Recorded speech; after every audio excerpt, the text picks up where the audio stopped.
में एक अध्याय के बारे में सोच रहा था, नीति वचन, तीसरा We अध्याय। all know, now we all know this passage very well. Proverbs chapter 3, verse 5, 6 and 7. और हम इसे बहुत अच्छे तरीके से जानते हैं। नीति वचन का तीसरा अध्याय, 5वां, 6वां और 7वां वचन। Trust in the Lord with all your heart and do not lean on your own understanding. In all your ways acknowledge him and he will make your path straight. Do not be wise in your own eyes. Fear the Lord and turn away from evil. तू अपनी समझ का सहारा न लेना, वरन संपूर्ण मन से यहोवा पर भरोसा रखना।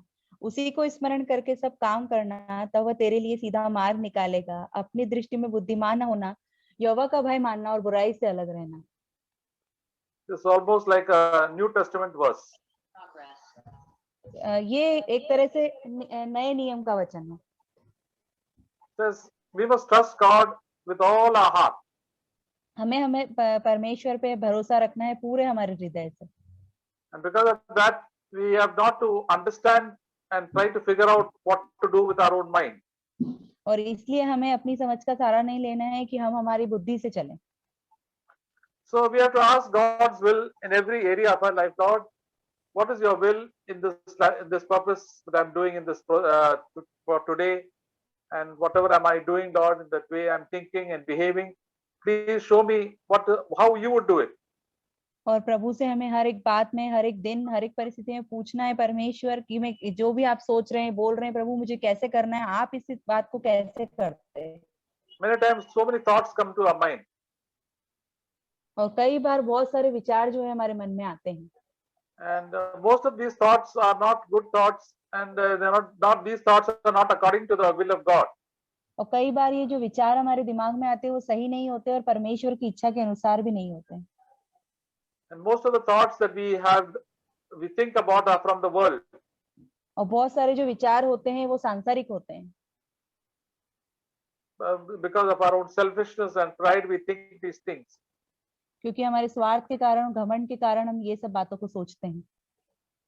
So we don't think the way God thinks.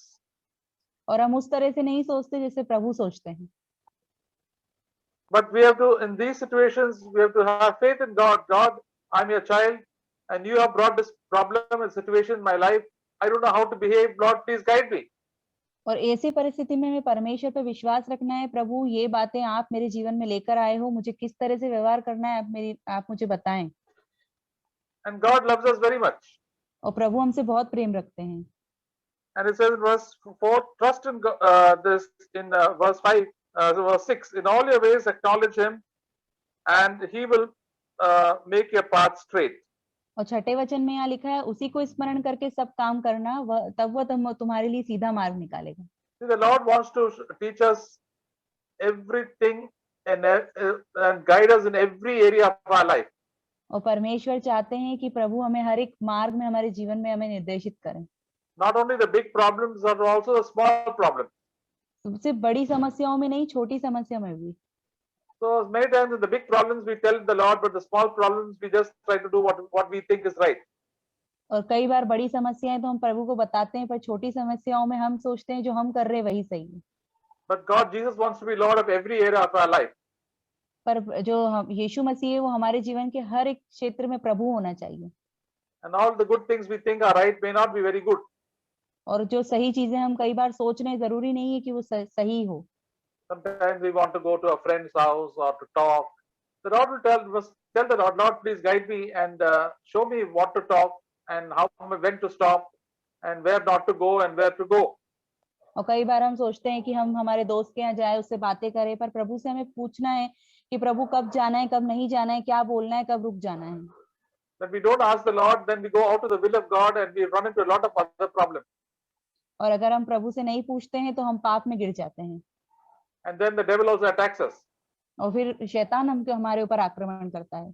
The devil doesn't want us to ask God anything. He tells us to do what you like. और शैतान बोलता है कि कुछ भी प्रभु से पूछने की जरूरत नहीं है, जो तुम्हें अच्छा लगता है बस वही करो। That's why we don't like to pray. और इसीलिए हम प्रार्थना करना नहीं चाहते। We think what we know, what we are doing is the right thing, what we are thinking is the right thing. और हमें ऐसा लगता है जो हम कर रहे हैं, जो हम सोच रहे हैं वही सही है। So many times we have done the wrong thing and we have brought suffering on ourselves. और कई बार हमने गलत चीजों को किया है और फिर हम उन सब चीजों से अपने ऊपर समस्याओं को लेकर आए हैं। But the Lord wants us to, through all these troubles and our failures, wants us to come to Him so that we may learn our lesson and we learn to trust Him. और प्रभु इन सब चीजों में हमें परमेश्वर के पास आना है ताकि हम परमेश्वर पे विश्वास रख सकें, Because His plans are the best plans for us. क्योंकि उनकी जो योजनाएं होती है वो हमारे भले के लिए होती है। In Jeremiah it says, I know the plans that I have for you, they are plans for your welfare and not for calamity. यिर्मयाह में लिखा है कि तुम्हारे विषय में जो मैं कल्पनाएं करता हूँ उन्हें मैं जानता हूँ, वो हानि की नहीं वरन कुशल की है। Where is that verse? Anybody can say? Jeremiah chapter 17. 29, 11, I think. 10 and 29. Yes. Jeremiah 29, verse 11. यिर्मयाह 29 का 11 वचन। For I know the plans that I have for you, declares the Lord, plans for your welfare and not for your calamity, to give you a future and a hope. Then you will call upon me and come and pray to me, and I will listen to you. And you will seek me and you will find me when you search for me with all your heart. क्योंकि यहोवा की यह वाणी है कि जो कल्पनाएं मैं तुम्हारे विषय में करता हूँ उन्हें मैं जानता हूँ, वे हानि की नहीं वरन कुशल की है, और अंत में मैं तुम्हारी आशा को पूरा करूंगा। तब उस समय तुम मुझे पुकारोगे और आकर मुझसे प्रार्थना करोगे और मैं तुम्हारी सुनूंगा।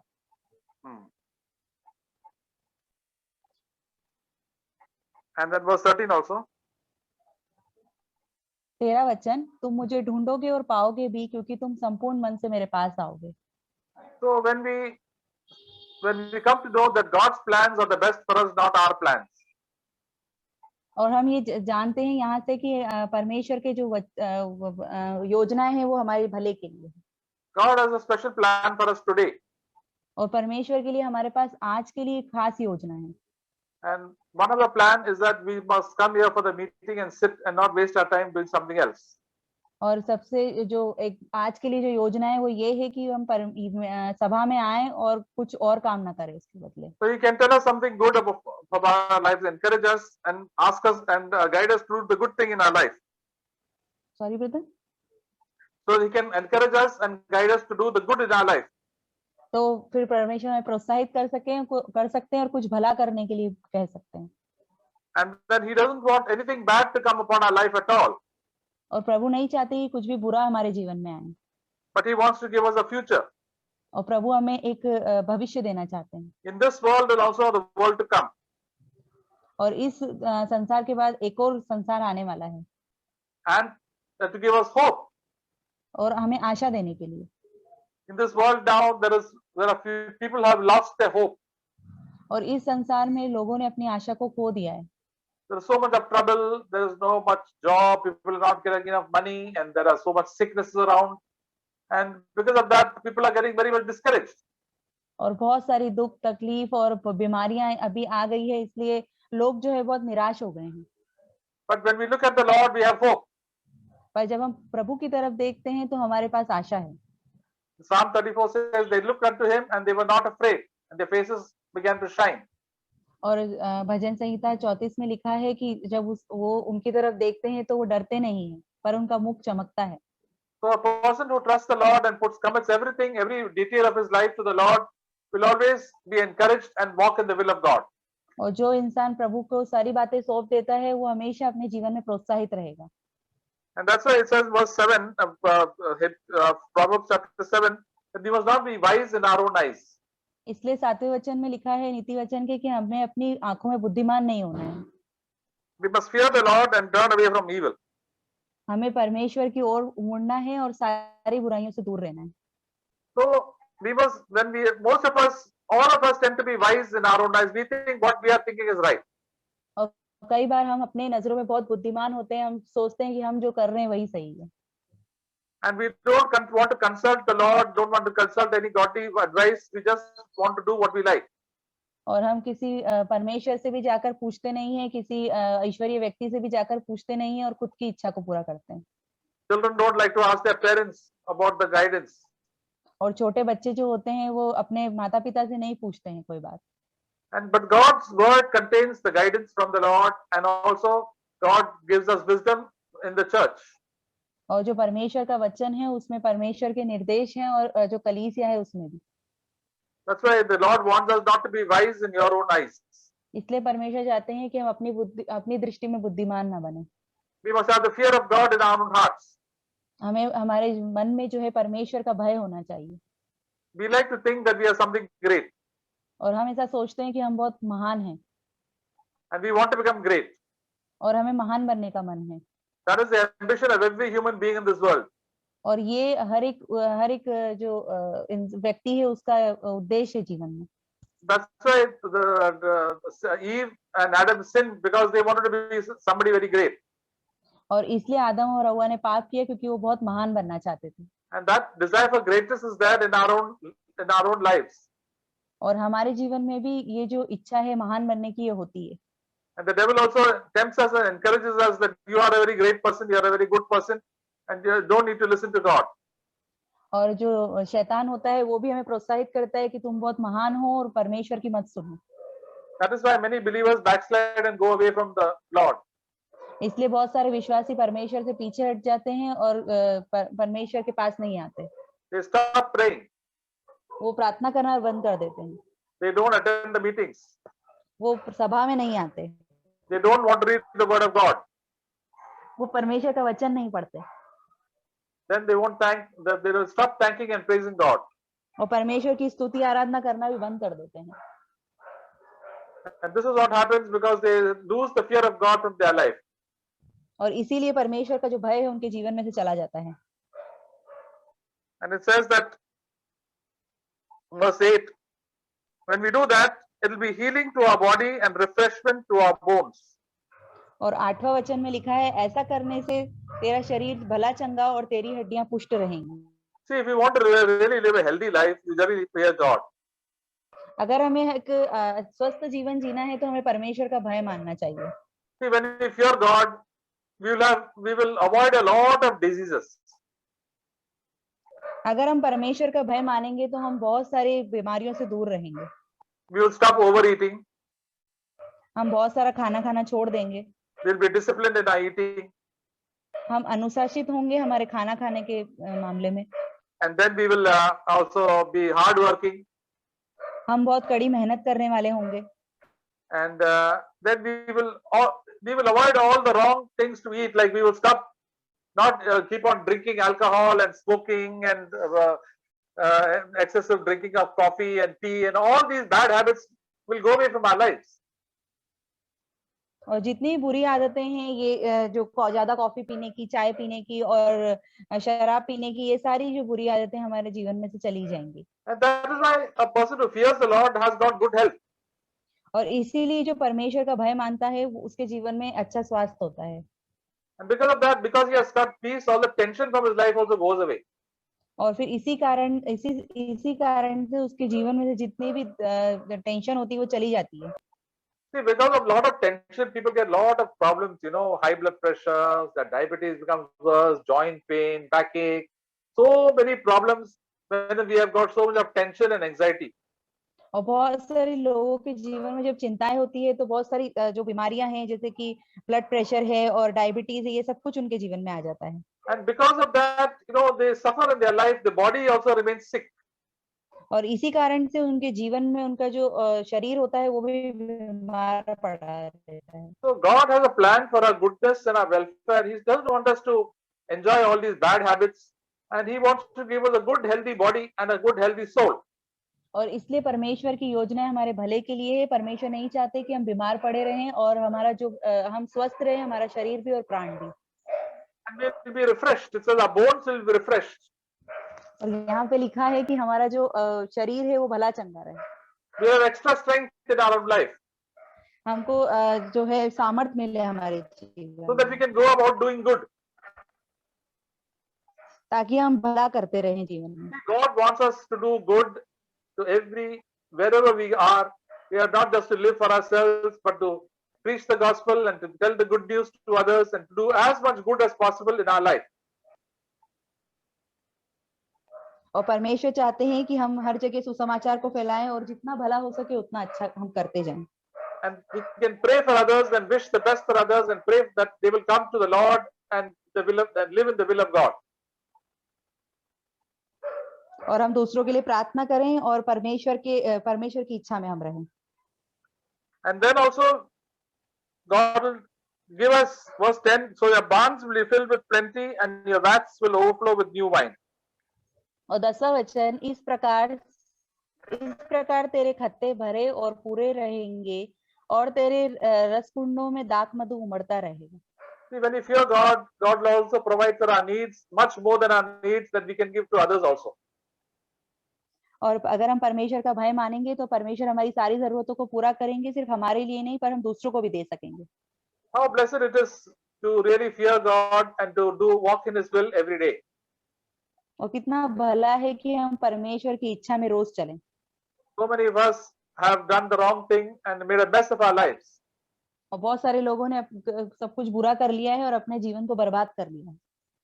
So, but the Lord wants us to start again new right from today. That's why we must encourage one another. Doesn't matter about tomorrow. As we sing the song, Kal ki baat purani, chodo kal ki baatein. Let us start from today, fearing the Lord. Right from today onwards, let us commit all our needs to the Lord and do His will. और इसीलिए परमेश्वर चाहते हैं कि हम सारी बातों को, पुरानी बातों को भूल करके नई शुरुआत हम फिर से करें. So that we will experience the blessing of God in our life. और फिर हम परमेश्वर की आशीषों को हमारे जीवन में अनुभव कर पाएंगे. And verse 9 says, honor the Lord with your wealth and from the first of all your produce. और 9वां वचन, अपनी संपत्ति के द्वारा और अपनी भूमि की पहली उपज के द्वारा यहोवा की प्रतिष्ठा करना. God has given us so many good things, so that we must also honor God by giving to God and to blessing the poor and spreading the gospel. और परमेश्वर ने हमारे साथ बहुत सारे भले काम किए, इसलिए हमें परमेश्वर के काम के लिए और जो गरीब होते हैं उनके लिए देना चाहिए. God has given us enough for food, drink, clothes. Let us not spend too much on ourselves, but also look at other people who are needy, who are really needy, and also for the spread of the gospel. और हम परमेश्वर ने हमें रहने के लिए, खाने के लिए सब कुछ दिया है, तो हमें दूसरों के बारे में भी सोचना है, जो सचमुच में जिनको जरूरत है उनके बारे में हमें सोचना है. So that with all the things, we can, all these things, the money and the good things that God has given us, we can honor God. और परमेश्वर ने जो हमें भली वस्तुएं दी हैं, जो पैसा हमें दिया है, परमेश्वर से उसके द्वारा हम परमेश्वर का आदर कर सकते हैं. We must not waste our money on so many ceremonies and birthday parties and weddings like most people do. Let us live simply and give the remaining amount for the glory of God, for the work of God. और हमें अपने पैसों को बर्बाद नहीं करना है, बहुत सारी पार्टी मनाकर और शादियों में खर्चा कर पर अब सारे पैसों को बचाना है और परमेश्वर के लिए उसे इस्तेमाल करना है. And such people God always blesses and also God also disciplines. और ऐसे व्यक्ति को परमेश्वर हमेशा आशीषित करते हैं. He disciplines us. और परमेश्वर हमें अनुशासित भी करते हैं. Verse 11 and 12, my son, do not reject the discipline of the Lord or loathe his reproof. For whom the Lord loves, he reproves, even as a father the son in whom he delights. 11 और 12 वचन, हे मेरे पुत्र, यहोवा की शिक्षा से मुंह न मोड़ना, और जब वह तुझे डांटे तो बुरा न मानना, क्योंकि यहोवा जिससे प्रेम रखता है उसको डांटता है, जैसे कि बाप अपने बेटे को जिसे वह अधिक चाहता है. We know that God loves us because he reproves us and he disciplines us. और हम जानते हैं कि परमेश्वर हमसे प्रेम रखते हैं क्योंकि वो हमें डांटते हैं और हमें चाहते हैं. There are so many wrong things in our life. बहुत सारी गलत चीजें हैं हमारे जीवन में. There are so many wrong priorities we have learned from the world. और बहुत सारी संसार से हमने प्राथमिकताओं को सीख लिया है.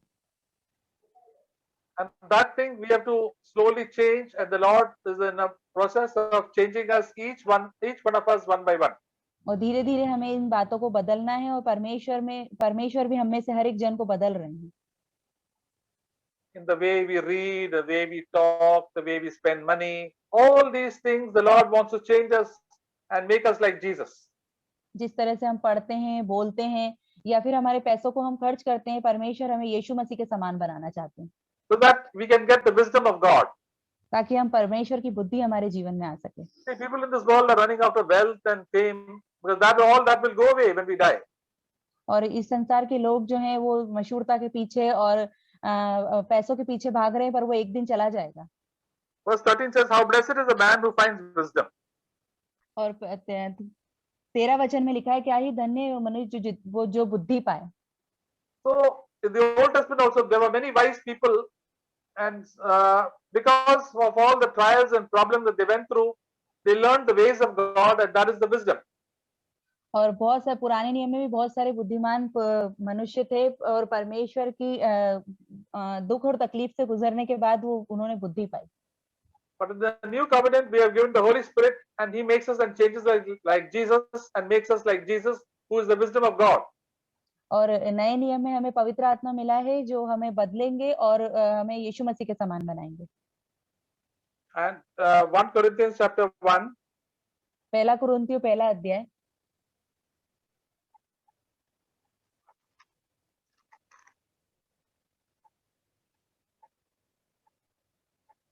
verse 24, 24 वचन, it says, "But to those who are the called, both Jews and Greeks, Christ, the power of God and the wisdom of God." परंतु जो बुलाए हुए हैं, क्या यहूदी क्या यूनानी, उनके निकट मसीह परमेश्वर की सामर्थ और परमेश्वर का ज्ञान है।